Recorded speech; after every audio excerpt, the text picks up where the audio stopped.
దేశానికి 15th August 1947 స్వాతంత్రం వస్తే మన తెలంగాణలో కొన్ని జిల్లాలు కర్ణాటకలో పోయాయి, కొన్ని జిల్లాలు మహారాష్ట్రలో కలిశాయి. హైదరాబాద్ నిజాం రాజ్యము ఆ రోజు మా దేశం స్వాతంత్రం వస్తే భారతదేశంలో కలవము, మేము స్వతంత్రంగా ఉంటాము అని ఐక్యరాజ్య సమితికి అనేక ఉత్తరాలు రాశారు.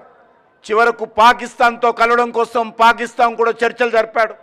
అయినప్పటికీ కూడా ఆ రోజు 13 నెలల పాటు Nizam army, Nizam private army అయినటువంటి కాసిం రజ్వీ నేతృత్వంలో ఉన్నటువంటి ఎంఐఎం పార్టీకి సంబంధించినటువంటి రజాకారులు ఏ రకంగా గ్రామాల మీద పడి గ్రామాలను దోచుకోవడం, గ్రామీణ ప్రజలను అనేక రకాలుగా దౌర్జన్యాలు దమనకాండ కొనసాగించి వేలాది మందిని హత్య చేశారో మనకు తెలుసు.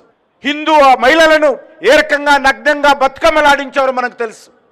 అటువంటి దౌర్జన్యకాండ జరుగుతున్నప్పుడు 13 నెలల తర్వాత 1948 ఇదే రోజు సెప్టెంబర్ 17కు సర్దార్ వల్లభాయ్ పటేల్ చొరవతో భారత సైన్యము నిజాం యొక్క రాజ్యం మీద, హైదరాబాద్ సంస్థానం మీద యుద్ధం ప్రకటించి మరి ఆ రోజు మనకు ఈ ప్రాంతంలో 3 రంగుల జెండా ఎగరేశారు.